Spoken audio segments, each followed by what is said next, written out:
तो आज आपका नेक्स्ट टॉपिक रहेगा bill of exchange. Promissory note last class में पढ़ चुके हो, उसी सीरीज में नेक्स्ट पॉइंट है bill of exchange. Bill of exchange का टॉपिक रीड आउट करेंगे, समझेंगे, उससे पहले एक कहानी सुनते हैं, ठीक है? उस कहानी से ही इस टॉपिक को आगे बढ़ाया जाएगा, तो ध्यान देना प्लीज। चलो, एक अनिल नाम का पर्सन है, एज यूजुअल, जो आप जानते भी हो। ये एक अनिल नाम का पर्सन है, ये एक सुनील नाम का पर्सन है। चलो आज गुड सेल के पॉइंट ऑफ व्यू से ले लेते हैं। तो ये सेलर है, इसने गुड सेल की, गुड्स सोल्ड,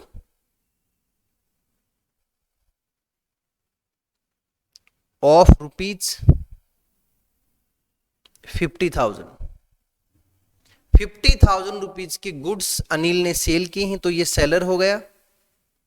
और जो पर्सन गुड्स बाई करेगा वो बायर। और 3 मंथ्स का क्रेडिट पीरियड दिया है, यानी 3 महीने बाद में सुनील अनिल को पेमेंट कर देगा। और नॉर्मली बिजनेस में ऐसी ट्रांजैक्शन होती रहती, क्रेडिट में भी बिजनेस होता ही है, हर बार कैश में सेल हो जरूरी नहीं है। तो यहां पर अनिल ने अपनी गुड्स सुनील को सेल की, 50,000 रुपीज की गुड्स हैं, और बायर 3 महीने बाद इनका पेमेंट करेगा। सर, एक विनोद नाम का पर्सन है, ध्यान से सुनना, आपकी बार सिचुएशन बहुत अच्छी है। एक विनोद नाम का पर्सन है, वो इस अनिल में पैसे मांगता है। हो सकता है विनोद ने अनिल को लोन दे रखा हो, या विनोद ने ये गुड्स अनिल को दी हो, जो कि अनिल ने आगे सुनील को सेल की हो। तो नॉर्मली क्या होगा कि 3 महीने बाद अनिल जो है वो सुनील से पैसा लेगा, और फिर वो पेमेंट आगे किसको करेगा? विनोद को। यही होता है सामान्यतः। लेकिन विनोद बोल रहा है, सर मुझे तो अभी आप, क्योंकि 3 महीने बाद आप सुनील से पैसे लोगे तो मुझे दोगे या नहीं दोगे, क्या इस चीज का भरोसा? तो अनिल ने कहा कि एक काम करो, सुनील से पेमेंट है ना, मेरी जगह आप ही ले लेना। मैं बोल देता हूं उसको कि वो 2 या 3 महीने बाद जो भी पैसे देने वाला है ना, वो मुझे देने की बजाय डायरेक्ट आपको ही दे देगा।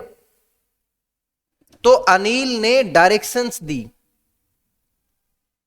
अनिल ने डायरेक्शंस दिया, यानी Anil directs Sunil to make payment, to make payment of rupees 50,000 to Vinod. और यहां पर अनिल ने अपने साइन कर दिए। सर, अनिल ने साइन करके और ये डायरेक्शंस दे दी, किसको दिए डायरेक्शन? सुनील को। क्या डायरेक्शन दी? कि जो पेमेंट आप मुझे करने वाले हो ना 2-3 महीने के बाद में 50,000 रुपए, मुझे मत देना वो, बल्कि वो किसको दे देना? विनोद को दे दे। या तो विनोद या हिज ऑर्डर, या विनोद आगे किसी और को बोले तो उसको दे देना। सर ध्यान से सुनो, अब ये इंस्ट्रूमेंट किसके पास आ गया? डायरेक्शन किसने दी है? सुनील ने। अब सुनील भी इस पर अपना साइन कर देगा, सुनील भी अपना साइन कर देगा कि ठीक है, मैं आपके कहने से ये जो पेमेंट है 3 महीने बाद जो मुझे करनी है, वो आपको करने की बजाय वो मैं किसको कर दूंगा? विनोद को। और ये इंस्ट्रूमेंट साइन करके, और ये साइन इंस्ट्रूमेंट अब किसके पास आ गया? विनोद के पास। अब विनोद 3 महीने तक इंतजार करेगा, और जैसे ही 3 महीने खत्म हो जाएंगे तो विनोद किसके पास जाएगा? सुनील के पास। कि देखो, आपको ध्यान है, आज से 3 महीने पहले अनिल ने आपको डायरेक्शंस दी थी, और आपने उनको एक्सेप्ट किया था कि हाँ मैं पेमेंट कर दूंगा। तो अब वो पेमेंट फिर सुनील यहां पर किसको कर देगा? विनोद को। सर इस इंस्ट्रूमेंट को बोलते हैं bill of exchange. Bill of exchange में हमेशा कितनी पार्टी होंगी? 3 पार्टी। प्रोमिसरी नोट में 2 ही पार्टी थी, मेकर और पेई, लेकिन बिल ऑफ एक्सचेंज में 3 पार्टी हैं। तीनों के नाम बता रहा हूं, ध्यान से देखना। जिसने बिल ड्रॉ किया, तो अपने एग्जाम्पल में बिल ड्रॉ करने वाला व्यक्ति कौन है? अनिल, तो इसको बोलेंगे ड्रॉवर। यानी जिसने बिल ड्रॉ किया है, जिसने डायरेक्शंस दी हैं, उसको बोलेंगे ड्रॉवर। और जिस व्यक्ति को आपने डायरेक्शंस दी हैं, यानी जिसकी लायबिलिटी है पेमेंट करने की, उसको बोलेंगे ड्रॉई।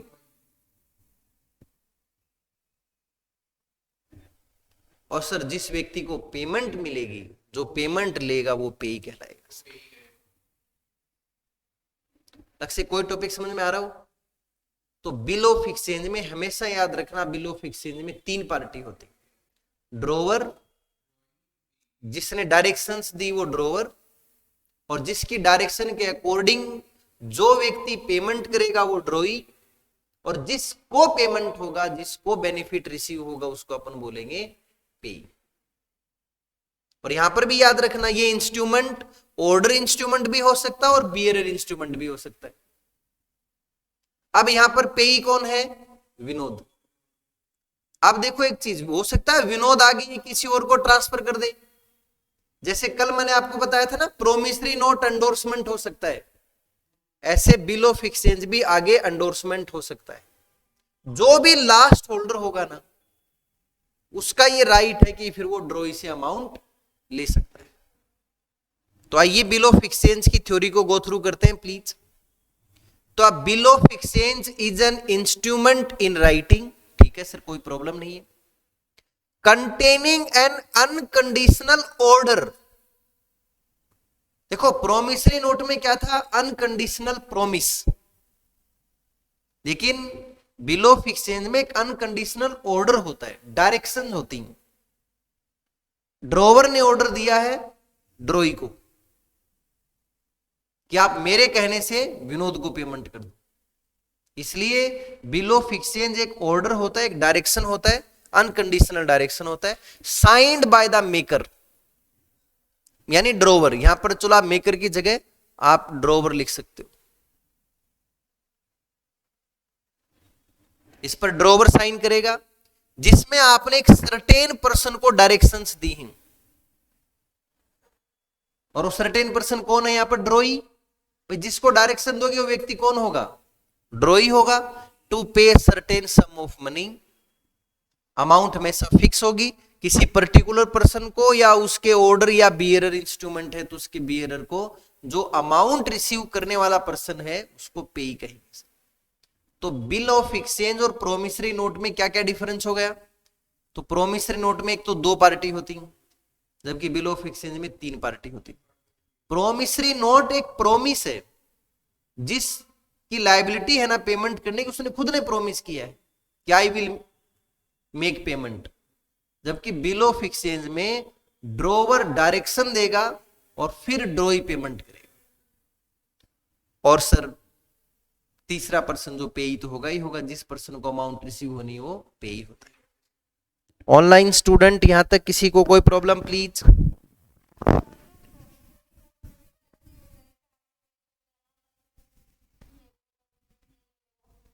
क्या कर देगा मैम? एक बार दोबारा पूछो हिमांशी।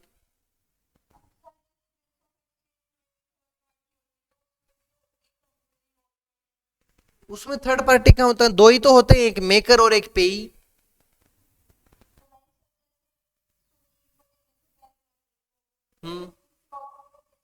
नहीं, वो तो चलो एंडोर्समेंट होगा तो आगे पार्टियां बढ़ती चली जाएंगी। मान लो एंडोर्समेंट नहीं होता है तो ओरिजिनली तो 2 ही पार्टी हुई ना। ऐसे तो इसमें यदि आगे एंडोर्समेंट होगा, मान लो विनोद फिर आगे एक्स को देगा, एक्स आगे वाई को, तो इसमें फिर और पार्टी बढ़ती चली जाएंगी। वो तो यदि अपन ओरिजिनली देखें तो प्रोमिसरी नोट में 2 ही पार्टी होती हैं और बिल ऑफ एक्सचेंज में 3 पार्टी होते हैं। वो तो एंडोर्समेंट तो दोनों में ही हो सकता है फिर, ठीक है ना। चलो आप बिल ऑफ एक्सचेंज के एसेंशियल कंडीशंस को पढ़ते हैं। तो बिल ऑफ एक्सचेंज हमेशा राइटिंग में होगा, ये अनकंडीशनल ऑर्डर होगा, ड्रॉवर के द्वारा साइन होगा, पार्टी जो भी होंगी वो सर्टेन होंगी, उनका नाम लिखा होगा, और जो अमाउंट होगी वो भी सर्टेन होगी, वो भी बिल ऑफ एक्सचेंज में मेंशन। यहां तक किसी को कोई प्रॉब्लम? No sir. अब आता है सर चेक क्या होता है। चेक तो आप सब लोगों का देखा हुआ हो। सर चेक क्या होता है और चेक कैसे काम करता है? सर पता है चेक भी एक बिल ऑफ एक्सचेंज ही होता है। चेक कैसे काम करता है, चलो आज मैं आपको थोड़ा डिटेल में बताता हूं। वैसे आप सब लोग जानते हुए तो जनरल टॉपिक है, लेकिन फिर भी चेक कैसे फंक्शन करता है इसके बारे में अपन डिटेल में आज थोड़ा सा समझ लेते हैं। देखो एक अनिल नाम का पर्सन है, ठीक। ये कोई बायर है, इसने कोई गुड्स परचेज की, तो ये पेमेंट करेगा ना। अरे देवी देवताओं, अनिल पेमेंट करेगा ना। और ये पेमेंट किसको करेगा? सुनील को। क्यों? सुनील कौन है? सेलर। अब ये पेमेंट चेक के थ्रू करेगा, तो चेक ऐसा होता है, मैं एक चेक बना के दिखाता हूं आपको। नहीं वैसे आप लोग देखा हुआ आप लोगों का, बट फिर भी मैं एक बार एक चेक बना के दिखा रहा हूं आपको। देखो सबसे पहले चेक के केस में यहां पर जिसको अमाउंट रिसीव होगी उसका नाम लिखा होता है, जैसे टू सुनील। अरे अनिल देगा ना चेक। अरे देवी देवता, अनिल चेक दे रहा है तो पैसे, जिसको पैसे मिलेंगे उसका नाम यहां लिखा होता है। ये कौन होता है? जिसको पैसे रिसीव होने। फिर यहां डेट लिखी होती है कि 21 मार्च 2024। फिर यहां अमाउंट का कॉलम होता है कि ये चेक कितने अमाउंट का है। तो मान लेते हैं जैसे 50,000 रुपीज का है, तो यहां लिखा होता है ना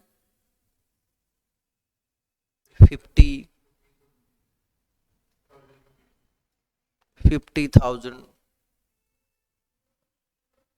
रुपीज ओनली, ऐसा होता है। और यहां जो चेक दे रहा है, तो चेक देने वाला व्यक्ति तो अनिल है ना, उसका चेक पे नाम लिखा होता है और यहां अनिल साइन कर देगा। जो आपके बैंक के रिकॉर्ड में साइन है वो साइन होने चाहिए। और यहां होता है सर बैंक का नाम, जैसे मान लो आईसीआईसीआई बैंक, उसका बैंक का एड्रेस लिखा होगा, उसके अकाउंट नंबर लिखे होंगे। यानी ये जो व्यक्ति है ना अनिल, इसका बैंक अकाउंट कौन से बैंक में है। अरे चेक बुक कोई बैंक ही तो देगा आपको जिसमें आपका बैंक अकाउंट होता है। नहीं मानोगे? तो जो अनिल नाम का पर्सन है, इसका बैंक अकाउंट कौन से बैंक में है? आईसीआईसीआई। तो ध्यान से सुनना, एक लाइन बोल रहा हूं। पता इस चेक के थ्रू अनिल ने अपने बैंक को डायरेक्शन दी है कि मेरे खाते में से 50,000 रुपए निकाल करके सुनील को दे दो। चेक भी एक बिल ऑफ एक्सचेंज है। इसमें भी तीन पार्टी, ध्यान से देखो तो आप, कौन कौन? सबसे पहले चेक देने वाला व्यक्ति। चेक देने वाला व्यक्ति कौन है? अनिल। तो इसको बोलते हैं ड्रोवर, इसने चेक ड्रॉ किया। दूसरा व्यक्ति बैंक, यानी जिसको आपने डायरेक्शन दी, तो अनिल ने अपने बैंक को ही डायरेक्शन दी है कि जिसका नाम मैंने यहां चेक में लिखा है उसको पैसे दो आप। और सर जिसको पैसे रिसीव होंगे ना, इस व्यक्ति को बोलते हैं पेई। ये पेई होता है। तो चेक में कितनी पार्टी हो गई? तो ये बिल ऑफ एक्सचेंज की ही टाइप है। ड्रोवर जो चेक ड्रॉ करेगा, ड्रॉई हमेशा बैंक होगा। चेक में ड्रॉई हमेशा बैंक होगा। चेक आप जब भी ड्रॉ करोगे बैंक पे ही ड्रॉ करोगे। और जिस व्यक्ति को अमाउंट रिसीव होनी है उसको क्या कहेंगे? पेई कहेंगे। चलो एक बात बताओ, ठीक है आपने साइन करके, अनिल ने साइन करके चेक किसको दे दिया? सुनील को। अब सुनील क्या करेगा? अब ऐसा थोड़ी ना कि सुनील इस आईसीआईसी बैंक में जाए। अरे चेक पे जिस बैंक का नाम लिखा होता है ना, उसी बैंक से पेमेंट मिलेगी आपको, किसी और से नहीं। तो देख लो चेक पे कौन सी ब्रांच का एड्रेस लिखा है, तो वहां पर जाओ और जाकर के उस बैंक को बोल दो कि सर ये अपना चेक, आपके कोई अनिल नाम का बंदा जिसका बैंक अकाउंट आपके बैंक में, उसका चेक है, देख लो, साइन मैच करके देख लो, उसके खाते से 50,000 रुपए बैंक डिडक्ट करके और आपको दे देगा। ऐसा नहीं होता है। अरे सुनील को आईसीआईसीआई बैंक में जाने की जरूरी नहीं है। आपका बैंक अकाउंट किस बैंक में है? जो पेई होता है उसका भी तो कहीं बैंक अकाउंट होगा। सर आप डायरेक्ट उस बैंक से कलेक्ट नहीं कर सकते, आप अपने बैंक को दो ये चेक। जैसे मान लो सुनील का बैंक अकाउंट एचडीएफसी बैंक में है, एचडीएफसी बैंक में सुनील का बैंक अकाउंट है, तो सुनील क्या करेगा, अपने एचडीएफसी बैंक के पास ये चेक डिपॉजिट करेगा।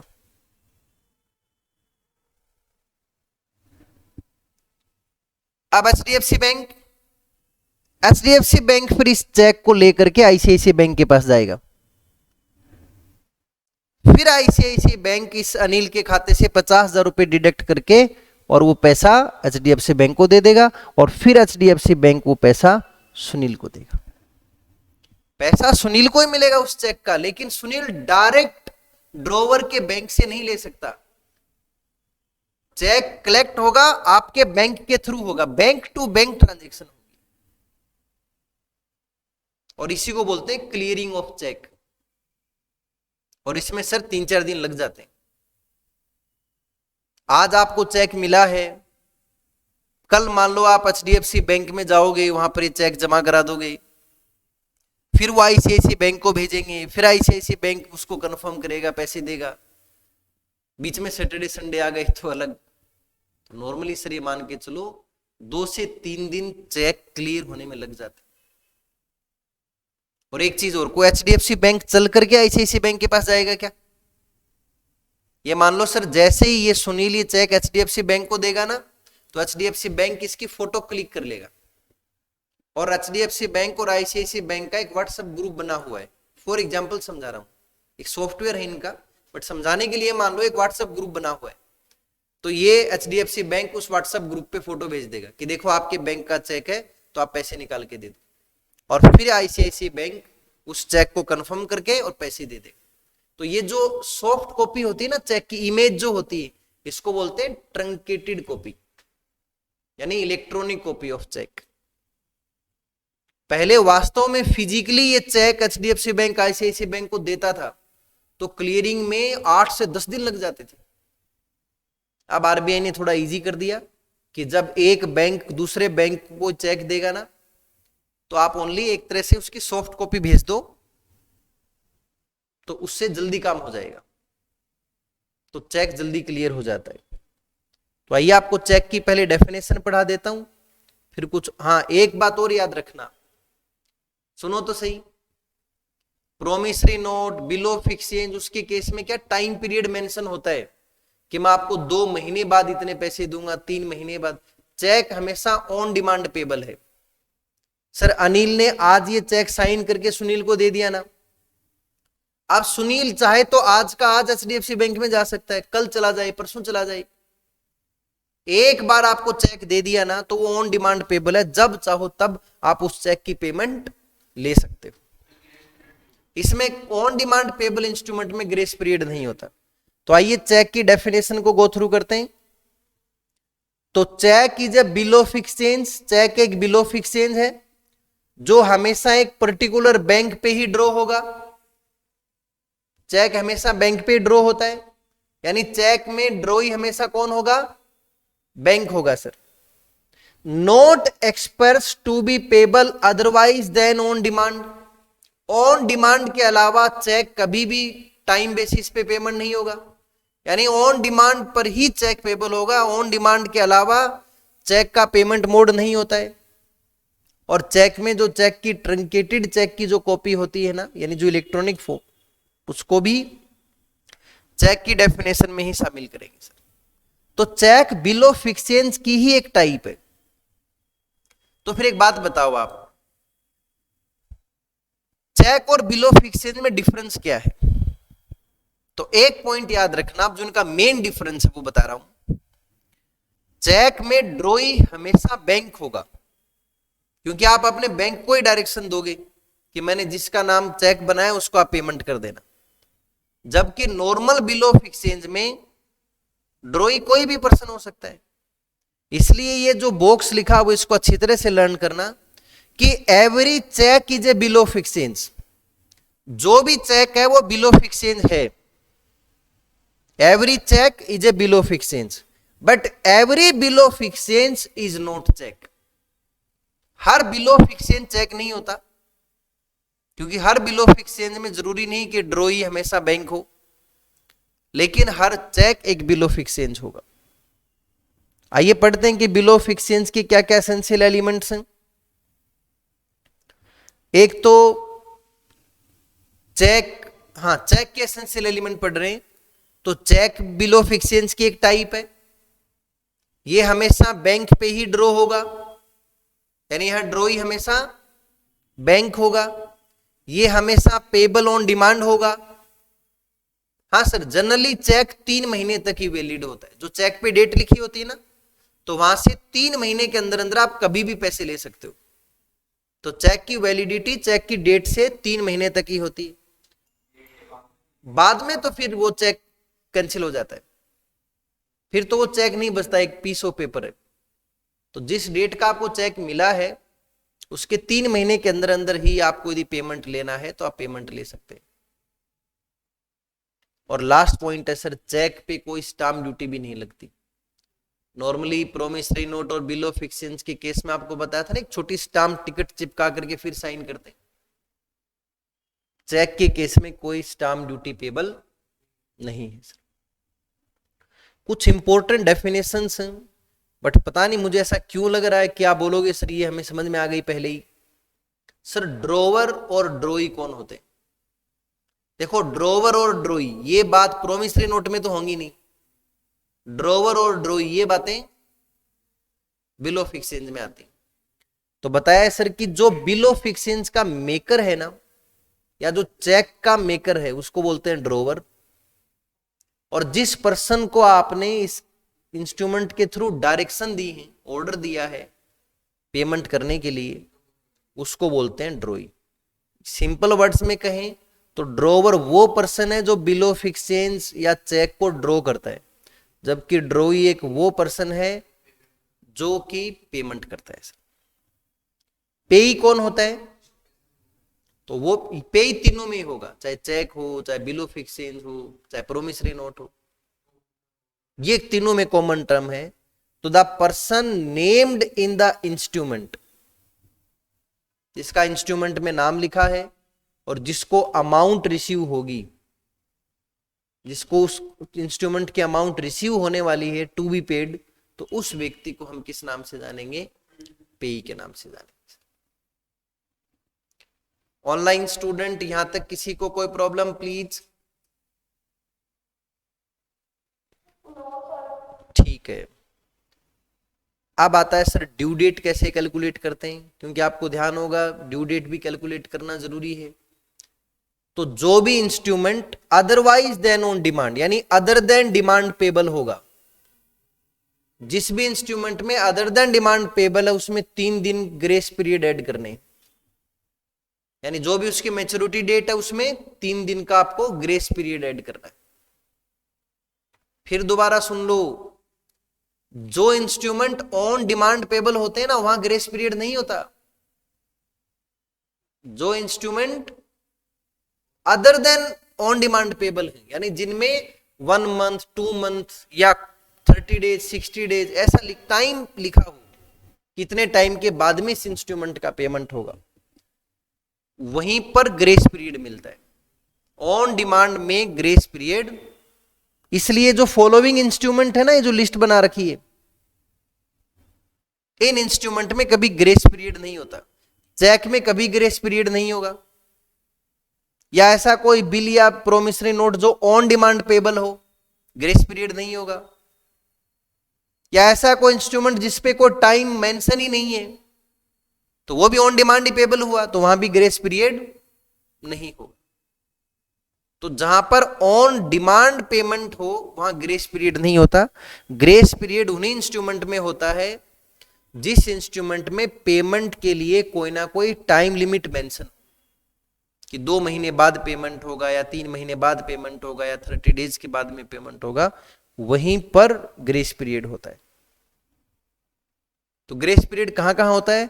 तो कोई भी ऐसा बिल ऑफ एक्सचेंज या नोट जो कि किसी स्पेसिफाइड डे को पेबल हो, या कई बार होता है ना, कोई इंस्ट्रूमेंट में लिखा होगा कि आफ्टर साइट। आफ्टर साइट का मतलब कि देखने के बाद। जैसे प्रोमिसरी नोट है, तो मेकर ने बोला कि जो भी इस इंस्ट्रूमेंट को मुझे, मैं अभी तो प्रोमिस कर रहा हूं, और जो भी इंस्ट्रूमेंट मुझे ला करके देगा तो मैं उसी टाइम पेमेंट कर दूंगा, तो यानी आफ्टर साइट, तो वहां ग्रेस पीरियड होगा। या कोई इवेंट हैपनिंग पर, कोई सर्टेन इवेंट हैपनिंग पर, ऐसा इवेंट जो होके ही रहेगा, इवेंट हैपनिंग पर यदि पेमेंट करने की बात कही गई है तो वहां पर भी ग्रेस पीरियड मिलेगा सर। तो एक काम करो, मैं आप लोगों को एक कैलकुलेशन देता हूं, ये फर्स्ट क्वेश्चन पढ़ना प्लीज।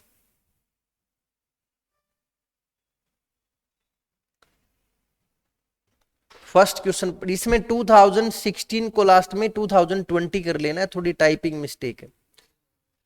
एक ऐसा बिल ऑफ एक्सचेंज है जो 6 फरवरी 2020 को ड्रॉ किया है और वो 90 डेज के बाद में पेबल है। तो बताओ मैच्योरिटी डेट क्या आएगी? नहीं नहीं, मैंने लिख तो दिया 9 मई, देखो सही लिखा है क्या, क्या पता गलत लिखा। हाँ, लीप ईयर है। ऑनलाइन स्टूडेंट आप भी सोल्व करके देखो।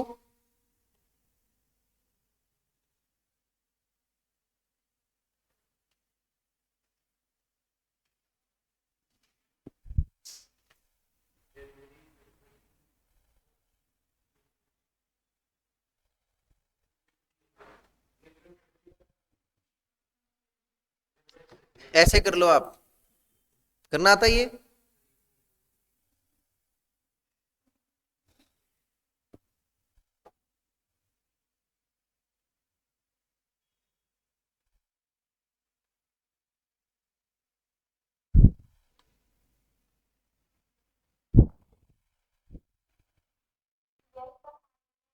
नाइन्थ आएगा, ठीक है। चलो सेकंड क्वेश्चन और सोल्व करके देखो। ये 1 मंथ के बाद पेबल है, इसमें डेज नहीं देखने, इसमें 1 मंथ लिखा है ना, ये थोड़ा सा गलती होगी लिखने में, इसको ठीक करवा दो आप मुझे, क्या करूं आप बता दो। थर्ड आएगा, फोर्थ आएगा? देखो 1 जनवरी 20 से एक महीने बाद पेबल है, तो 1 जनवरी से 1 फरवरी तो मैच्योरिटी डेट, और अब इसमें 3 दिन ग्रेस पीरियड, तो 4 फरवरी आएगा। इसको ठीक कर लेना आप अपने नोट्स में, ये मार्च गलती से लिखा हुआ है, 3 मार्च गलती से लिखा हुआ है, इसको 4 फरवरी कर लेना है।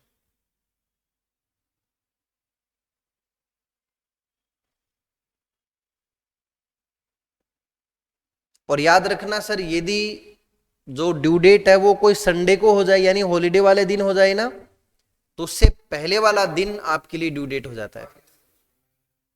रीड आउट करना प्लीज, तीनों पॉइंट रीड आउट करो।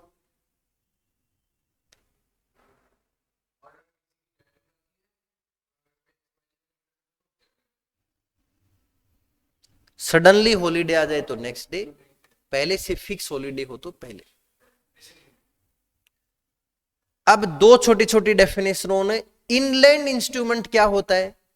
ऐसा कोई इंस्ट्रूमेंट यानी बिल ऑफ एक्सचेंज या प्रोमिसरी नोट जिसका ड्रॉवर भी इंडिया का रहने वाला हो, और जो पेमेंट ड्रॉवर भी इंडिया का, ड्रॉई भी इंडिया का, और उसका पेमेंट भी इंडिया में ही होगी, यानी drone in India and payable in India, दोनों ही चीज इंडिया में है। और यदि ऐसा इंस्ट्रूमेंट जो ऐसा नहीं है, यानी जिसका एक भी पार्टी आउट ऑफ इंडिया की है, या तो ड्रोन आउट ऑफ इंडिया या पेबल आउट ऑफ इंडिया, तो वो इंस्ट्रूमेंट क्या कहेगा? फॉरेन। चलो पहले एक बार डोमेस्टिक पढ़ो, इनलैंड यानी डोमेस्टिक। तो ऐसा कोई प्रोमिसरी नोट या बिल ऑफ एक्सचेंज जो कि ड्रोन और मेड इन इंडिया और payable in India, drawn in India और payable by person resident in India, तो उसको बोलेंगे इनलैंड इंस्ट्रूमेंट। और यदि कोई इंस्ट्रूमेंट ऐसा नहीं हो तो ऐसा नहीं हो मतलब या तो उसका ड्रोवर आउट ऑफ इंडिया है या उसका ड्रॉई आउट ऑफ इंडिया है। तो any instrument not so drone, जो ऊपर वाले की तरह नहीं है, तो वो इंस्ट्रूमेंट नूपुर मैडम क्या बन जाएगा? मोबाइल छोड़ो तो वो फॉरेन इंस्ट्रूमेंट बन जाएगा, क्योंकि जो इंस्ट्रूमेंट इंग्लैंड नहीं वो फिर फॉरेन इंस्ट्रूमेंट की डेफिनेशन में कवर हो जाता है, फिर उसको हम फॉरेन इंस्ट्रूमेंट बोलेंगे। ऊपर कोई टॉपिक यहां तक आपको लग रहा हो कि सर मुझे समझ में आया हो, आज सच सच बता दो।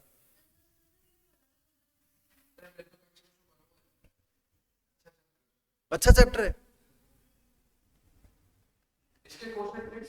इसके एक फिक्स क्वेश्चन है, आपकी बुक के लास्ट में जो क्वेश्चन है ना, मुश्किल से कोई एक या दो क्वेश्चन से बाहर आए तो आए, नहीं तो ना भी आए। तो जो आपकी सीएमए इंस्टीट्यूट के मॉड्यूल है वो क्वेश्चन अच्छी तरह से लर्न कर लेंगे ना, उसमें कवर हो जाएगा। ठीक है, चलो आज आज ज्यादा नहीं पढ़ाता हूं, आज इस टॉपिक को यहीं विराम देता हूं।